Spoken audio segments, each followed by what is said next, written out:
ex-coach Derbyshire used to say this to me, and I still use it actually as a motto in my own sort of life now. So the game's not going to slow down for you. And that's right. So if you're a wicketkeeper, if you've not put yourself through hell on a particular training session, hell will arrive during a match where it's wobbling all over the place. You've got a broken finger and no one cares. They're like, you've got to get on with it for another 5.5 hours. So if mentally you're not able to do that and go, I've got to dig in here and get through this, and you want everything to be pristine and perfect, then it's going to be I don't think you survive.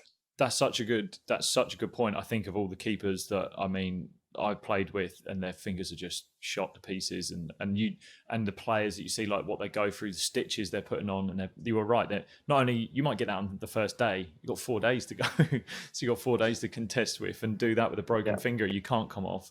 And even from bowling, I think the amount of times I was bowling with massive bleeding blisters on my feet, or like toenails that were ripped off and blood off my socks, and you sit there and now coaching people, and I see maybe some of the excuses they come up with or the reasons why they stop, and to understand that you are not going to play every game at 100%, you are not going to train at 100% all the time, is the reality. If you want to move from recreational to professional, or if you want to be even in a recreational game and you want to be really good at it, there has to be an element of you're just never going to be 100%, and whatever it is, find a way to get around it. And there's like you said, the game is not going to stop for you. I've been seeing a little bit of training with some guys that have been working on their composure and working on their mental skills around the game, and we throw scenarios at them where we throw them off and change the scenario just to see how they react to the situation, because I believe that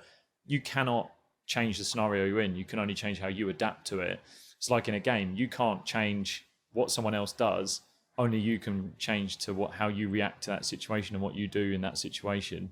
So understanding that you need to have there's no amount of bargaining you can do, basically. There's no amount of bargaining you can do to change the situation. You have to change the situation, how you deal with it. And I think that's something that is really important for people to understand when they're moving through sport at whatever level. And in life, you're right. It's a great life motto as well.